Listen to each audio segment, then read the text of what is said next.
Hello and welcome back to another episode of Tonjeinoslo Knits. This is my podcast where I show you what I'm making, and it's now episode number 3. So let's look at my finished objects since last time. It's been quite a productive month and a half. I've finished, I think it's 5 objects, and the first one is a big deal if you've watched the other episodes. It's the teddy blanket. And I'm really happy that it's finally done. It's been half a year or so, 5 months, I think. And it's not a difficult project. It's my own pattern, and it's a knit and purl simple project. That's how you show the pattern. It's just by knitting and purling. It's the same teddy on both sides. And I just cast on too late. I mean, I had my due date, and I was expecting baby to come a bit earlier, and then I think there was a yarn sale, and I figured, well, I'll purchase a sweater, no, a blanket quantity, and just see how it goes. And yeah, it's finally done. That's the main thing. My baby only had to turn 4 months first. So I have washed it and blocked it. I finally have a washing machine that won't ruin my knits, so I'm happy with that. Blocking it will really even out the edges and the pattern, so I think that worked well. And hopefully it won't pill too much. I mentioned previously that I made a hat with Sandnes Sunday held double, same as I did here, which hadn't pilled a lot. And since last time, of course, it's pilled a bit. But it's not too bad, not compared to Sandnes Double Sunday, which will pill, but just by looking at it. So not too bad overall. So I'm very happy with that. That was more than 400 grams just for this one. And that's not the only thing I've made since last time. I have 6 finished knits. I'll go and get the other one. I almost forgot to talk about this one. Since we're talking about teddies, let's look at this. Is it called baby bear bonnet in English? It's Lillebjørnhue in Danish, I think. And I figured that my baby, she needed another hat. And I have a lot of Lerke, so I figured I'll just try to knit one. I did knit one successfully for a friend of mine when she had a baby in that yarn. But the gauge is supposed to be 23 stitches over 10 centimeters. I think the pattern uses knitting for olive merino and then silk mohair or something held together. And I don't want to use mohair for babies because sensitive skin, sensitive airways, and so on. That's at least how it is in my family. Do whatever you want. But this didn't work that well because I missed the gauge by 2 stitches. I think this is 21 stitches over 10 centimeters. So I must have just been either very relaxed or, I don't know. It's too big for my baby. And in the last month, she's grown a bit, so I tried it on again. It fits a bit better, but she seems to hate it. So I think this will I'll leave it and see in a couple of months' time if it will fit. It's a cotton merino blend, so on a chilly summer's day, I think it's still usable. But it's a fairly quick knit. When I was purchasing this, I figured I would purchase it on Ravelry and not in their web store. And I don't know why I had that gut feeling. I just did. Because the good thing with Ravelry is that when you purchase a pattern there, you get access to all the languages available. Not just the one that you're purchasing. When people have their own websites, they typically sell one file. It depends on the designer. But anyways, I bought it on Ravelry, and I was really glad that I did because I find that the Norwegian version and the English one is written quite differently, and sometimes the pattern can be a bit unclear. So I've been jumping between patterns to make sure that I do it correctly, jumping between the English one and the Norwegian one, and that worked well for me. I still think I added 2 rounds too many, or 2 rows too many, since it's back and forth down here, but it doesn't seem to affect the proportions of it that much. I mean, it's too big, but that's not about the pattern, that's about my gauge. So overall, quite pleased with the art of it all, but we won't be using it for now. That's just how it is. So that was Teddy times 2. Let's see what else I have. I mean, I've been in quite the, what do you call it, off-season mood. I lost a mitten the other day, which was sad because I've never lost a mitten before, and I've been quite proud of that, but it had to happen someday. And I went looking for it, but I couldn't find it. So I figured I need to knit another pair of mittens for myself, and I wanted to knit a pair that's not as thick. I have a lot of DK weight mittens, so I figured I want to make something else. And then I was also trying to figure, what can I make for Halloween? Halloween is an enjoyable time of year, and then I figured I could knit a witch's hat, and that turned into a witch brew mitten. So I made these in Sandnes Sunday. Probably not the sturdiest mitten yarn, but they're really soft and very comfortable. So I figured that, what the heck, let's just knit a pair of mittens and see how it goes. And I can test it as a mitten yarn as well. And I think it looks good. 2 shades of purple, lilac, Halloweeny colors, and they fit nicely, and overall I'm very pleased with it. And it's a lady's mitten size. The pattern will be out. It shouldn't be out in October, it should be out before that. I've been thinking of potentially, since I think I'll have a dozen new patterns by August, so I think that in the fall I'll have a pattern release date for mittens, and 1 date for socks, and 1 date for sweaters, and so on. If that's a good idea. I haven't decided yet. But probably in August or September. Let's see. And they are, I mean, Sandnes Sunday, it's 28 stitches over 10 centimeters. That's the recommended gauge. When you knit color work, it's typically pulling together a bit more so that you get 29 or 30.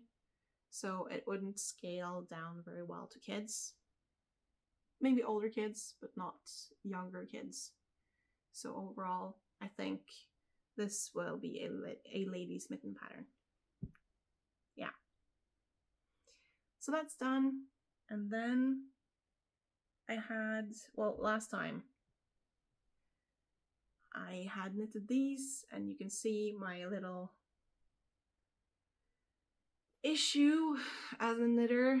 I don't hate weaving in ends, but I postpone it.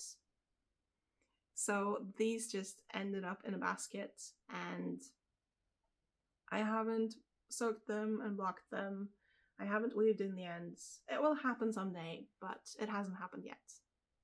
So yeah, that's it. What I also have made since last time is a pair of retro baby trousers. I think these are quite fun, and they're inspired by a pair of single color pants that my mom made for me when I was a baby back in, I think she made them in 1990. So they're 34 years old, but they still work. I have them somewhere that I use them for my own babies, and they have this kind of MC Hammer feel. And I've never made a sweater pattern, no, a trouser pattern before, because I just haven't felt the inspiration for it. But now I did, because I figured, how cute would it not be if you add the Selbu kind of feel to it.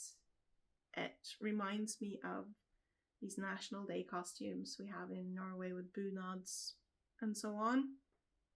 but I wanted it to be more of a festive but also suitable for everyday wear kind of piece. And I think it's ended up being that. Originally, I figured, well, maybe I'll knit a pair of the same pants that my mom made for me. So I asked her to send me the trouser pattern, and she sent it to me, and I read through it, and I was like, Mom, that's not the same.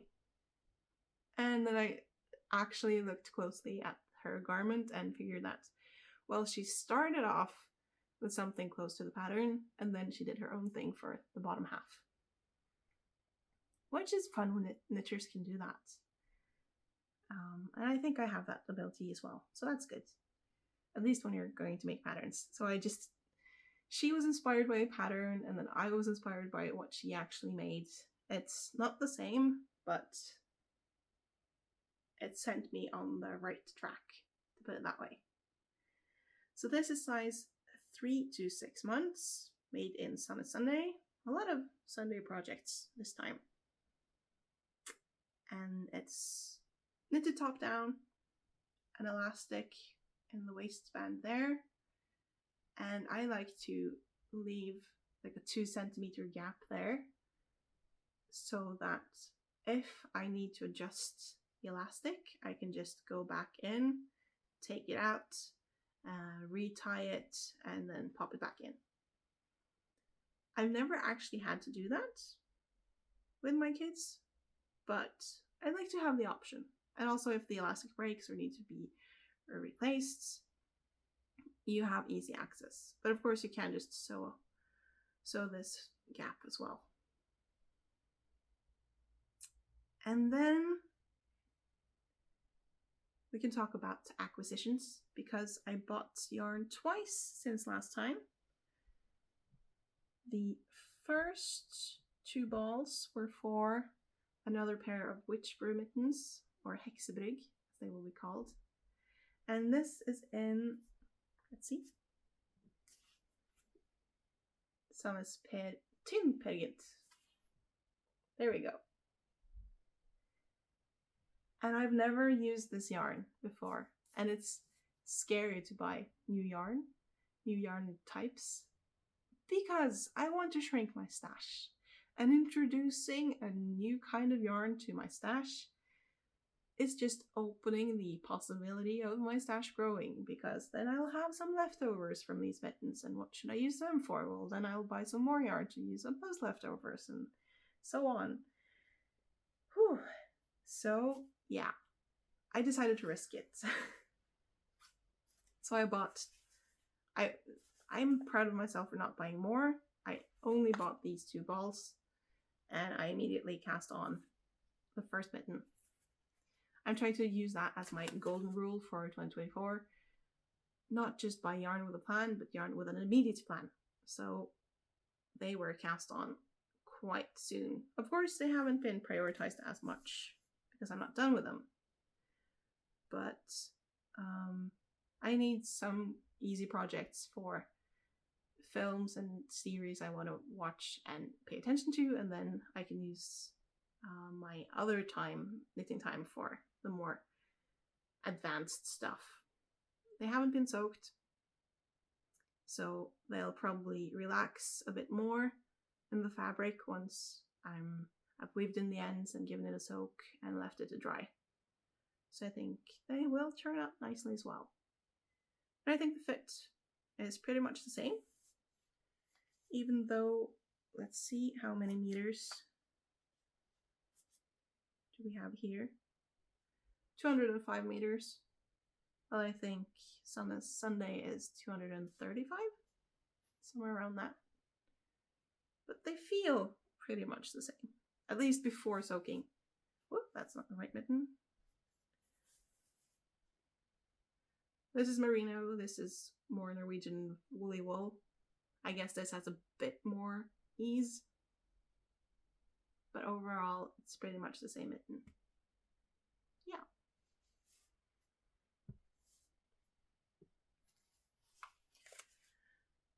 What do I think of the yarn? I think it's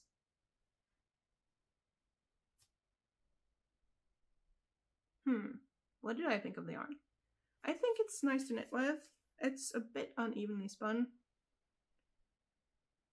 It's not in such a way that it breaks while knitting, but overall, I would like it to be even more even.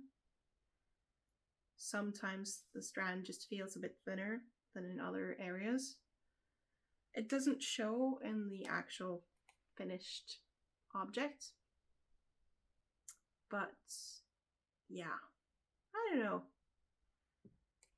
I guess it's nice to have an easily accessible Norwegian wool, and they recommend 27 stitches over 10 centimeters as gauge,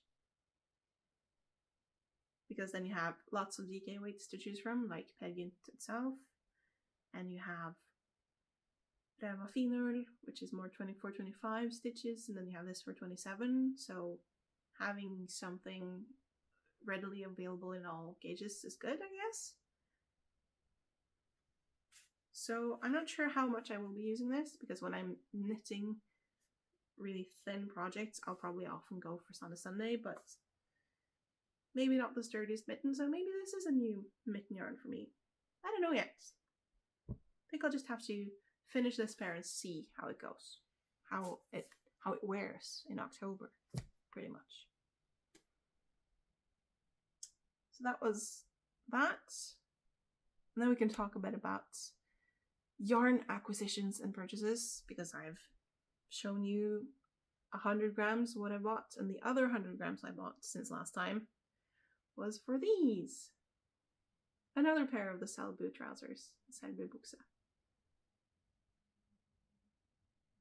And this is the smaller size, knitted in the same way, and here you can see how it's made. You have the waistband, which is folded, knit, knit, knit all the way down, and then you will also fold in the bottom leg here, and then sew in the cast off edge on the wrong side. And if you think that the leg looks quite narrow down here, it's for two reasons. One is that this area of the leg is just really wide with the whole MC Hammer effect. And then this here, I've tested it on my own baby, and my babies tend to be quite big, Viking size. So it just fits fairly snugly around the ankle. Not too snugly, but in such a way that it won't be loose and unpractical for a baby. So that's why it's the way it is. And of course you get the whole MC Hammer kind of feel. 90s retro vibe. So this pair has not been soaked yet. I'll give it a wash. I find that if you have a very gentle washing machine with a wool cycle to choose, then Sandnes Sunday can be washed. Miele, you are welcome to sponsor me with another washing machine 20 years from now. We just bought one, and it tends to treat my knits very nicely and gently. So I'll give this a wash after weaving in the ends. Once it's dried, I'll just dry it flat on my bathroom tiles probably. And then I'll add the elastic, and then it's going to be a gift for someone who will hopefully not watch this episode before she gets it. I think I have to tell her not to watch the episode. Yeah. Pretty much. So those were my finished objects, if you can call things that have not had their ends weaved in finished. I do. It counts for my knitting yarn consumption. In my notebook, I have written down how much yarn I've used. As you saw last time, I purchased 50 grams of yarn in February. I ended up using 169 grams of yarn, which is quite good, but March was even better. I purchased 200 grams, and then I ended up using 645 grams, which is great. It means that things are going in the right direction. I'm using more than I'm purchasing, and I hope to ride that wave all the way through 2024 so that my stash can shrink. So far in April, I have not purchased anything, and I have finished this here in April, so that's 77 grams there.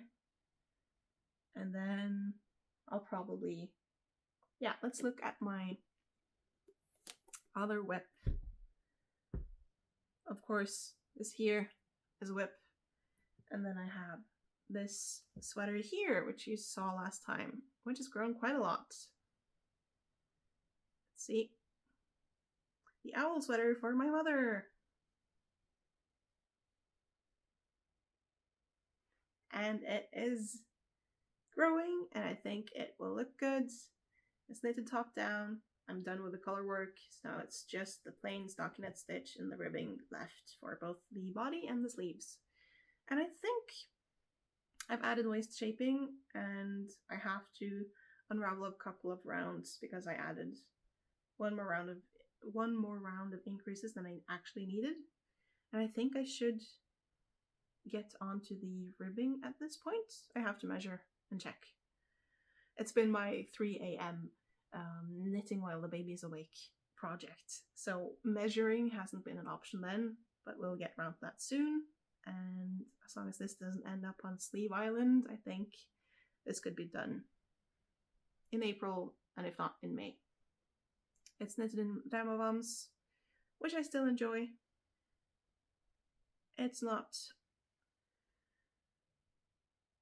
I mean, I think I've shown you my grey cat sweater and my purple unicorn sweater for Ravelry unicorns, and I think that it's just something about the colors they use as well that it just affects the fabric or the yarn, how rough it feels. The grey is just feeling softer, and I think this brown is feeling fairly soft as well. Maybe it's something about purple dyes that just affect them a little more. I don't know. This feels fairly soft. It's not going to be like a merino, of course, but I think it's going to work well for my mom's skin, so that's good. Because I figured that the pattern did not add up. But now, here we have the body for the gingerbread jumper. It was something about one of the gingerbread men sticking his hand into a heart at the end of the round. Or into some other kind of motif. I don't remember. But it just didn't add up at the end of the round, so I had to unravel all I'd made, add another 2 stitches, and then knit it back up. And now it's been on hold for a couple of weeks, because I think it's long enough before the sleeve, so I now have to decide whether, well, first of all, I have to decide what the pattern should be like on the sleeves. I want it to be the same, but then it's a question of how it combines with the body once they're joined. And should it be a raglan or should it be a set-in sleeve project? Depending on the day, I have one favorite over the other. So yeah, I don't know. I think raglan. I think I agree with myself on raglan most days, but let's just leave it, and I can sit in my decision-making paralysis for a couple of more weeks. I think that's good. It's made in Lerke, which is a cotton merino blend. And I like knitting with it. It works well. And I can knit this in the summer as well without feeling like I'm just melting away. So it doesn't have to be finished next week. That's actually a good point. I think I'll prioritize the owl sweater until the hot weather comes along. And now it is supposed to be spring. We've had so much snow on and off. But finally it's going to be, 15, 16, 18 degrees Celsius. So it will hopefully be a comfortable April from now on. I think that's it for today. Thank you for joining me, and leave any comments if you have any questions, if there's something you want me to talk about. I did make a decision for the buttons for the cardigan that I showed last time. I ended up with the dark side of the button. And I figured what I can do with the shrunken trousers that I showed you, because you can cut out soles for shoes, like in the inside soles, to keep like Wellington's rubber boots warm on colder days. So I think that's what I'm going to use it for.